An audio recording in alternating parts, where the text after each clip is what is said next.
Hello, everyone. Welcome to the Request Submission Walkthrough video series for the Texas Energy Fund's Outside of ERCOT Grant Program. In this video, we'll walk through the end-to-end process to submit a disbursement request in the Texas Energy Fund portal, also referred to as the TxEF Portal. We will, 1, detail how to navigate the TxEF Portal and request the disbursement request form. We will, 2, submit a disbursement request. Let's get started.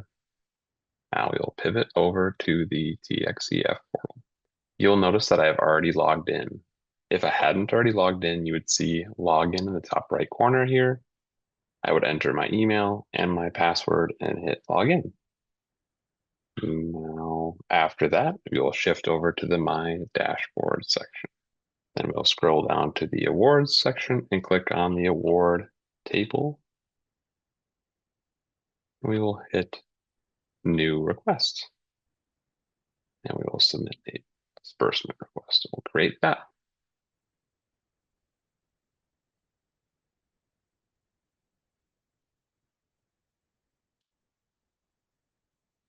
We will then open up the request form. Once inside the request form, there are a few details that are important to note. First, there are red asterisks indicating required questions and fields that need to be populated in order for you to submit the report. Next, you'll notice the progress bar on the top left corner indicating how much information has been completed and how much you have left. If I hover over the icon here, you can see how many required questions I have completed and how many I have left, as well as total fields and how many I have left as well. As you complete the sections of the request, these circles here next to disbursement and attestation will fill with blue as you make progress on how much you have completed and how much you have left. Once you have completed a section of the form, a green checkbox will replace the blue progress circle to indicate that the section is finished. Now that you understand the form itself, let's pivot back to the introduction section. In the introduction page details the sections of the request as well as provides some resources in case you need guidance while completing the form. Once you have reviewed, click Next Page to move on to the disbursement request details section. Before we begin, we'd like to suggest that you have your grant agreement and budget and planning templates on hand for easy reference. In the disbursement request grant details section, first click on the basis of request pick list. Select either cash or accrual. For this one, we will hit cash. Then review the reporting and disbursement request cadence information, making sure you note your group assignment communicated to you by the TxEF administrator and identify the reporting period you are in. Next, select your group number and period and type in the year. Group 1, period 1, we'll do 2026. Upon doing that, you will note that all of the information then auto-populated. We will save as draft at this stage.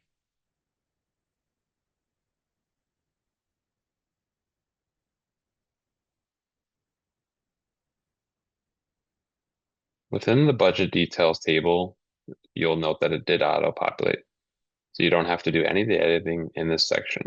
Should you note something is incorrect in the auto-populated table, please notify your grant manager. In the next subsection, expenditure details, there are tables that will also auto-populate with information from your planning and budget templates. If requesting reimbursement for the budget line items that were not originally budgeted for reimbursement in the current reporting period, you can add rows to input additional expenditures. If you add rows, be sure to click Save Changes after each row.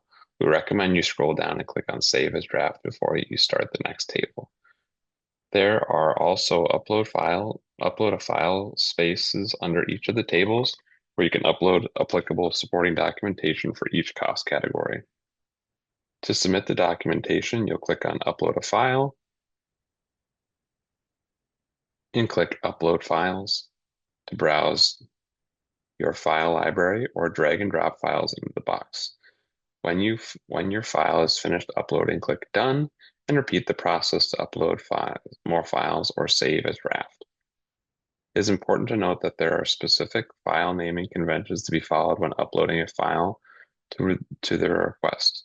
We'll return to this in a minute. The last item to complete in this section is the checkbox at the bottom, which verifies that you understand that all of the information you are providing is true and accurate,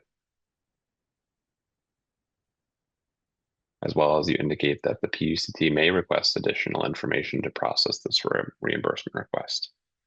Now let's go over the file naming convention, and I will pivot back. Screen.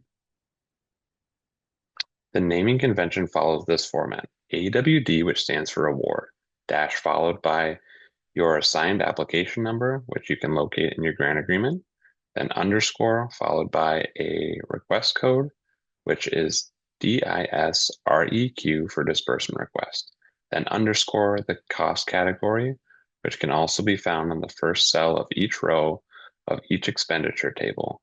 Cost category codes are RP for real property, SUP for supplies, EQ for equipment, SW for software, SE for salaried employees, HE for hourly employees, and CON for contractors. Then another underscore the unique identify number, which is the line number the file corresponds to, underscore the file name, underscore the date of upload. The date should follow the format indicated on the screen, which is mm.dd.yyyy. If a file supports or corresponds to more than one row of the table and the rows are consecutive, place a dash between them like in example 1. If the rows are non-consecutive, place periods between them, like in example 2. Here is an example of the naming convention you'll use to upload a file to the disbursement request in the TxEF portal. Let's now move back to the form and specifically the attestation section.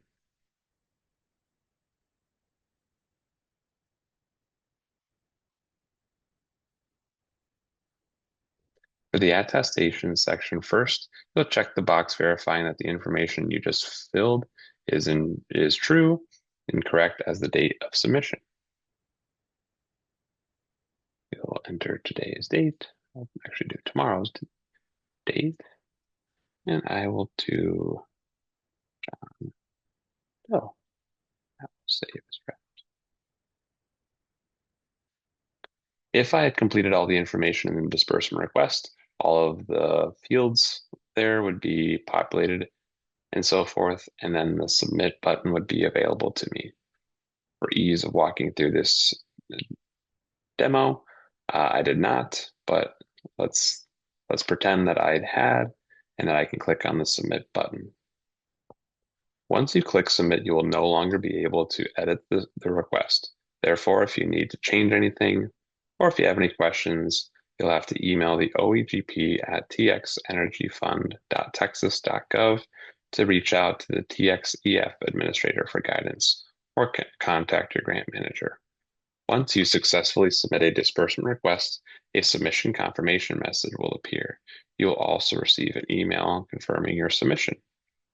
That completes the end-to-end process for submitting a disbursement request via the TxEF portal. You may receive follow-up requests for additional substantiation from the TxEF administrator in the form of an RFI. The disbursement request user guide also contains additional information on the process for submitting the request via the TxEF portal. Thank you for watching.